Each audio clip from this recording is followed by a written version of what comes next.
In May 2024, during a speech at the Libertarian National Convention, Donald Trump first promised to pardon Ross Ulbricht, who had been in prison for 11 years by that time.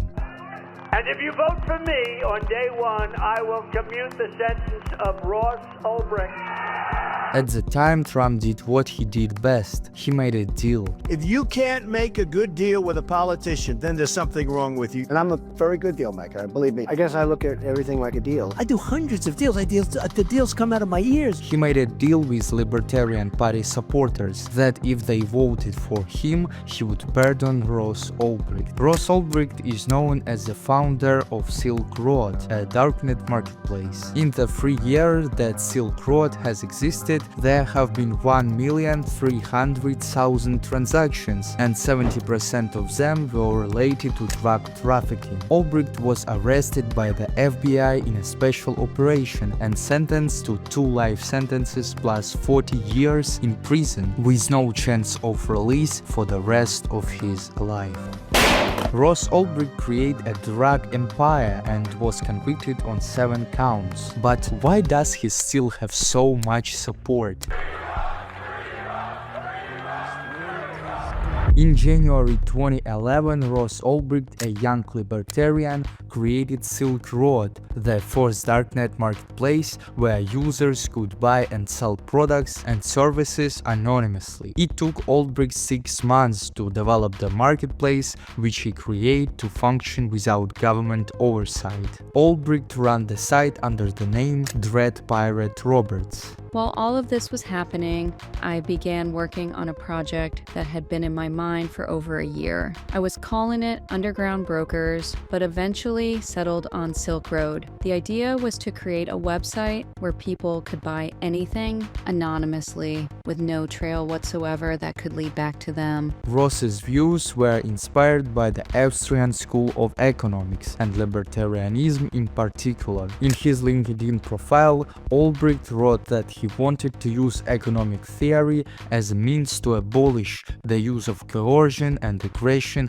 among humanity, and to create an economic simulation to give people a first-hand experience of what it would be like to live in a world without systematic use of force. Ulbricht was not, by his own description, a particularly skilled hacker. His early version of the Silk Road site has serious design and security flaws. As the site grew, Ulbricht created a way to measure reliability and an automated rating system to let reliable sellers build a reputation for honest dealings. He also created a forum where visitors could talk about their experience with sellers and buyers. Going by the username Altoid, Ross used the website Shroomery.org to advertise to the public. He also created an account on Bitcoin Talk forum to ask questions about the emerging technology or advertise his site further. Before creating the site, Ulbricht decided to produce hallucinogenic mushrooms,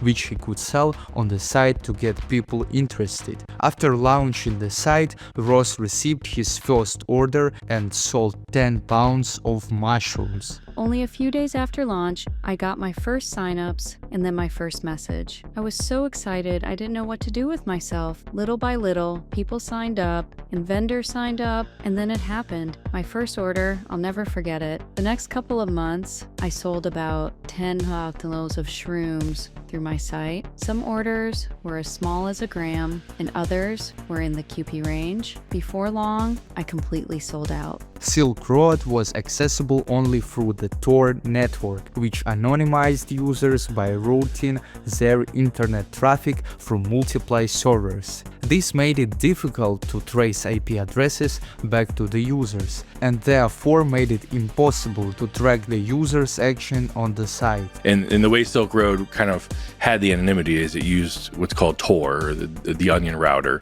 which is an anonymizing function on the deep web.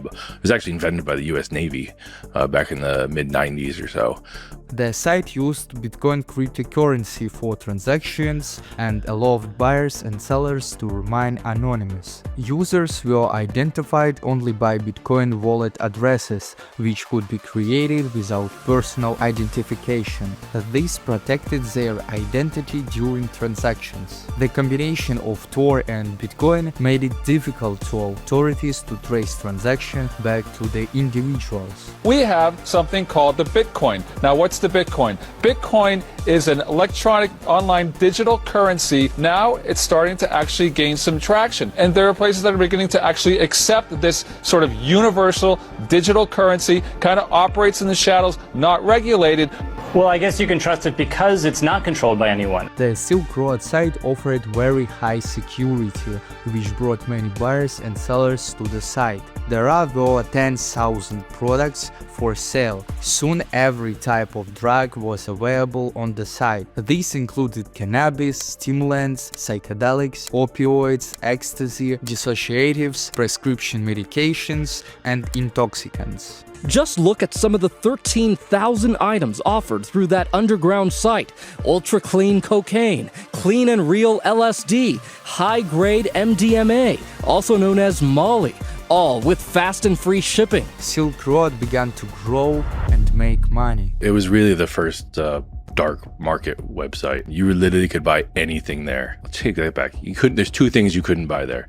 You couldn't buy guns because that was a different website, and you couldn't buy fake degrees. So no one could become a doctor. But you could buy literally whatever else you wanted. You could post things, drugs. You could buy heroin right from Afghanistan, the good stuff. Hacking tools. You could hack for hire. You could buy murders for hire if you wanted someone killed. Albright made money from the site in two ways. First, he received a transaction fee for each transaction. These fees were about 10% of the transaction amount. He also made money selling bitcoins on the platform. Any enterprise involved in significant financial and drug-related activity inevitably attracts intense government scrutiny. In June 2011, Gawker published an article about the site, which made it more popular and increased the number of visitors to the website. There were tens of thousands of users. There was tens of thousands of vendors or drug dealers or service providers on the site.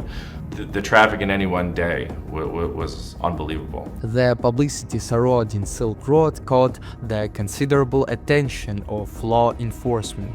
Politicians called for action to shut down the site. US Senator Chuck Schumer called on federal agencies, including the DAI and DOJ, to shut it down. But at that time, special agents were already at the site checking it out. Albright's name first appeared in 2011 investigation. At that time, an IRS agent looked online for the mention of Silk Road. After looking through a lot of data, investigators found that just 4 days after the Silk Road blog went live, a user named Altoid posted about it on a small forum. Investigators then found that Albright was recruiting an IT and Bitcoin specialist and directing people to Gmail addresses containing the name Ross Albright. This account was linked to a Google Plus profile that had videos in it. These videos showed Albright's economic views, which was similar to those of Dread Pirate Roberts. Albright's name was not mentioned again for 2 years. It wasn't until July 2013 when Homeland Security intercepted a package from Canada sent to his San Francisco addresses. Inside they found several fake IDs with his photo. When the agents confronted him, he acted as if he had no idea what Silk Road was. The agents did know about the larger investigation, so they only asked a few questions before leaving. They didn't know that they had just met the Dread Pirate Roberts and that the IDs were part of his plan to disappear. The investigation was inconclusive for a long time, but in the summer 2013, after almost a year of investigating the Silk Road website, agents in the FBI finally discovered a coding error. That caused the site to leak its IP addresses. This way, a game changer. Investigators traced the server hosting the site to a location 2,700 miles away in Iceland. The Icelandic authorities agreed to cooperate and sent the FBI a thumb drive with the cloned contents of the server. Earlier in 2013, the FBI arrested someone working for the Silk Road. This person was known as a Cyrus. Homeland Security officer took over Cyrus's account and started communicating with Albrecht, pretending to be Cyrus. The undercover agent talked regularly with Ross, often discussing technical problems related to Silk Road. This allowed him to gain Albrecht's trust. In late June 2013, the FBI, IRS, DEA, and DHS started sharing information. This allowed them to learn more. The investigation uncovered that Albrecht's early email accounts matched the name of the Silk Road server, Frosty. This connection provided a direct link between his personal identity and his role as Dread Pirate Roberts. Having found enough direct evidence that Ross Albrecht is Dread Pirate Roberts, a team of undercover agents began preparation for an operation to arrest Ross. They headed to San Francisco, where Ross lived under the fake name Josh Terry. The key to arresting Ross was to catch him with his laptop open. So a team of agents simply could not rush to Albrecht and arrest him. After all, Ross could have destroyed all of the evidence with the push of a button. On the 1st October 2013, Ross went to the San Francisco Public Library. He found a secluded spot where no one could see his screen and entered the Silk Road administrative area. Of course, Ross was completely unaware that library was full of undercover FBI agents who were watching him. The agent sent Ross a message through the Cyrus account, asking for help with technical problems on the site, making sure that Ross logged in as Dread Pirate Roberts. He goes into the cafe we were just in, realizes it's a little crowded in there for him, so he goes next door to the library and he goes upstairs and he sits in a window. Jared and I kind of circle around and come back, and we sit on a park bench outside a hardware shop and can see up in the window that Ross is sitting at a table and opens up his laptop. So you guys can literally see. We can literally see him. Jared opens his laptop, sitting on his bench, and we see that DPR just logged in. I got Ross with a computer open, just opened, DPR just logged in. Okay. So he opens it up, starts logging. Jared sends him a personal message. See the guy up there typing. Message comes back and forth, kind of steering his direction. 100%, we got our guy. We've closed that air gap. Good to go. Ross sits at his table, opens his laptop. He's running his billion-dollar empire at the table. A female agent, maybe 5 feet tall, maybe, sits down across the table from him, plain clothes, and she starts reading the book. Ross is drug czarring it up. And then a female agent, an older female agent, and a male agent walk in behind Ross, and everyone knows. I said, get the laptop. The laptop's the important part.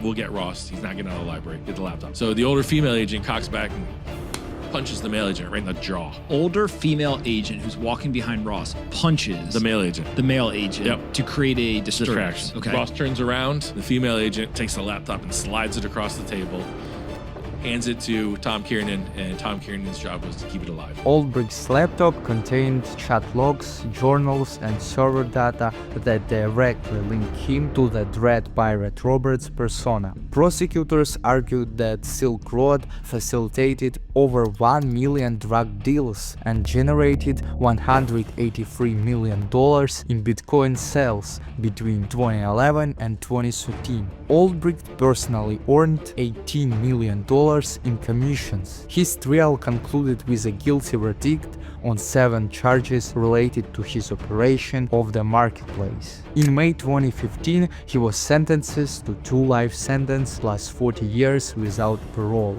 This was one of the harshest penalties ever given to a non-violent first-time offender.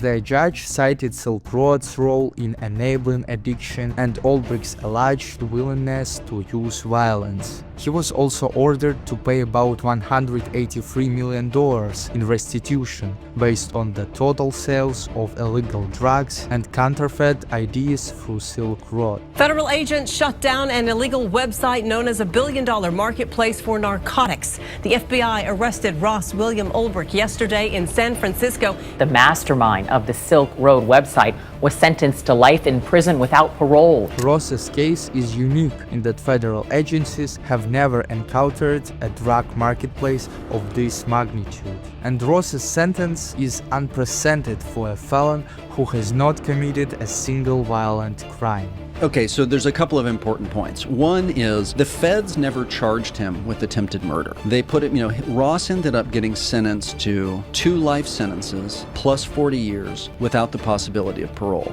And this is a crazy fact, which is considerably harsher than what El Chapo was sentenced to. From the beginning of the investigation, the media portrayed Ulbricht as a murderous drug lord leading a huge global cartel. But Ross's original intentions were extremely positive and based on his economic views. He wanted to open up the world of the unregulated market to the public, which he succeeded in doing. He's very idealistic. I could see Ross saying, I want to create an open market where people can, freely trade and have this concept.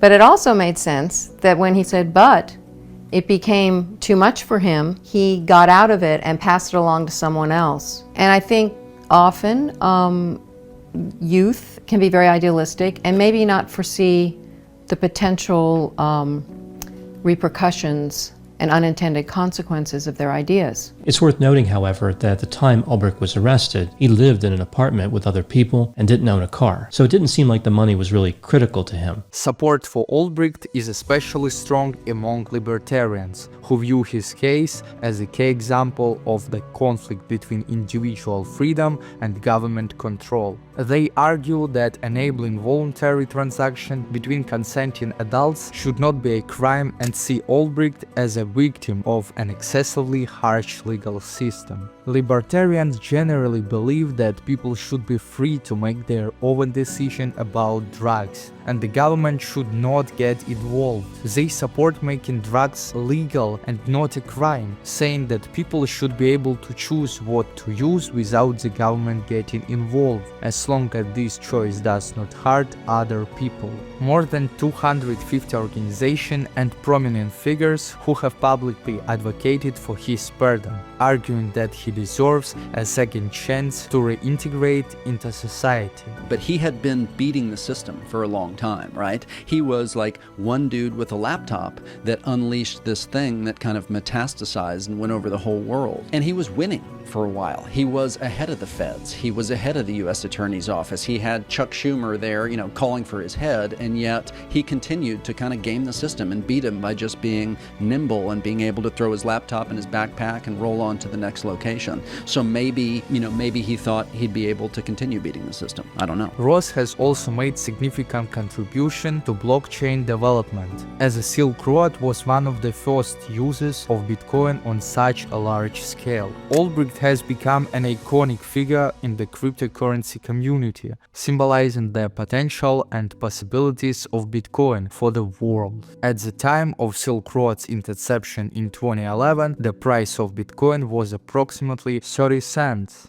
Silk Road proved that Bitcoin worked. It proved that you could actually send real value across the world, and people were willing to try that experiment because they had an incentive to, because getting heroin that way was that much better than the alternative. On the 22nd January 2025, US President Donald Trump held up his end of the bargain and granted a full and unconditional pardon to Ross Ulbricht. Last night, Donald Trump granted me a full pardon. I'm a free man now. Thank you so much, President Trump, for giving me this amazing blessing. This decision was an important moment for Ross's family and supporters, and Ulbricht finally got what he loved most: freedom.